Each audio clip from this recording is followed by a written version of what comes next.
حضرت علی رضی اللہ عنہ نے ارشاد فرمایا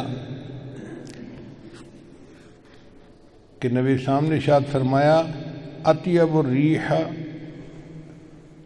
ریح فی الارض الہند، کہ سب سے اچھی خوشبو سرزمین ہند کی ہے۔ یہ حاکم کی روایت ہے۔ علامہ اقبال نے اسی کو کہا تھا، میر عرب کو آئی ٹھنڈی ہوا جہاں سے، میرا وطن وہی ہے، میرا وطن وہی ہے۔ یعنی نبی علیہ السلام نے ارشاد فرمایا کہ مجھے اس طرف سے ٹھنڈی ہوا آتی ہے۔ تو آقا صلی اللہ علیہ وسلم کا یہ فرمانا کوئی بشارت رکھتا ہے۔ چنانچہ اگر سعودی عرب کے مشرق میں دیکھیں نا تو 4 ملک بنتے ہیں۔ ایک تو ہندوستان بنتا ہے، مگر اس میں سے چونکہ ہندوؤں کی اکثریت ہے، سکھوں کی اکثریت ہے، مسلمان اگرچہ 20 کروڑ ہیں مگر وہ ان میں تحلیل ہو جاتے ہیں، پتہ ہی نہیں چلتا کہ مسلمان ہیں یا نہیں۔ ہر معاملہ وہاں ہندوؤں کے ہاتھ میں ہے۔ تو ہندوستان تو آپ ایک طرف کر دیں۔ پھر اس کے بعد دوسرا ملک ہے ایران۔ ایران میں شیعوں نے ایسا قبضہ کیا ہوا ہے کہ وہ شیعت کے اندر لپٹے ہوئے ہیں، لہذا وہ بھی آؤٹ آف کویسچن ہو گیا۔ اب باقی 2 ملک رہ جاتے ہیں، ایک پاکستان اور ایک افغانستان۔ ان دونوں میں اہل سنت والجماعت لوگ موجود ہیں اور دین کی محبت والے اور دین پر عمل کرنے والے لوگ موجود ہیں۔ تو اس کا مطلب یہ ہوا کہ نبی علیہ السلام کو جو ٹھنڈی ہوا آپ نے فرمایا کہ مجھے ٹھنڈی ہوا آ رہی ہے، وہ پاکستان اور افغانستان اس علاقے سے آ رہی تھی۔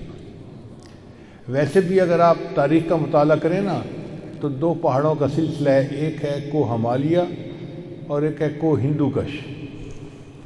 اگر نقشہ اٹھا کے دیکھیں تو اس کے اندر ایک مثلث بنتی ہے۔ اس مثلث کو اس زمانے میں وادی سندھ کہا جاتا تھا۔ اگر ایگزیکٹ جگہ دیکھنی ہو تو جیسے ہمارے ہاں مالاکنڈ کے پہاڑ ہیں نا، وہ بالکل اسی کے اندر آتے ہیں۔ تو گویا نبی علیہ السلام نے فرمایا کہ مجھے اس طرف سے ٹھنڈی ہوا آ رہی ہے۔ ٹھنڈی ہوا کا کیا مطلب کہ یہاں سے دین کی محنت اٹھے گی اور بالآخر پوری دنیا کے اندر دین پھیلنے کا ذریعہ بن جائے گی۔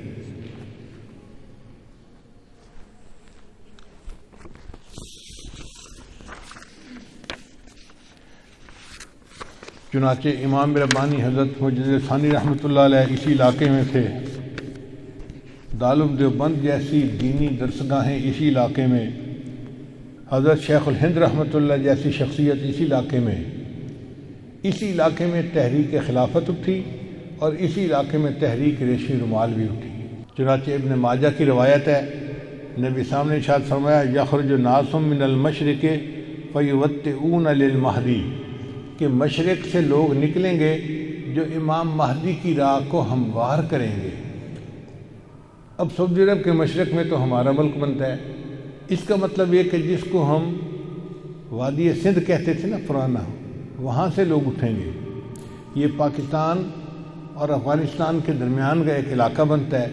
اللہ ایمان والوں کو یہاں سے اٹھائیں گے اور پھر وہ امام مہدی کے آنے کی راہ ہموار کریں گے۔ بیت المقدس 3 مرتبہ فتح ہوا۔ ایک مرتبہ عربوں نے فتح کیا حضرت عمر رضی اللہ عنہ کے زمانے میں بغیر لڑائی کے، کافروں نے چابیاں ہی حوالے کر دی تھیں۔ دوسری فتح پھر کردستان کا ایک نوجوان تھا جس کا نام تھا صلاح الدین ایوبی، اس نے صلیبی جنگیں لڑی اور کافروں سے بیت المقدس کو فتح کروا لیا۔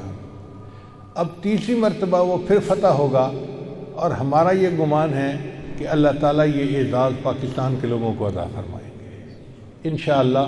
اس ملک کو اللہ نے بنوایا ہی اسی لیے ہے کہ اس ملک سے اللہ تعالیٰ نے ایسی فوج اٹھانی ہے، ایسے لوگ اٹھانے ہیں کہ جو دین کے لیے اٹھیں گے اور امام مہدی کی راہ کو ہموار کر دیں گے، ان کے لشکر کے فوجی بنیں گے۔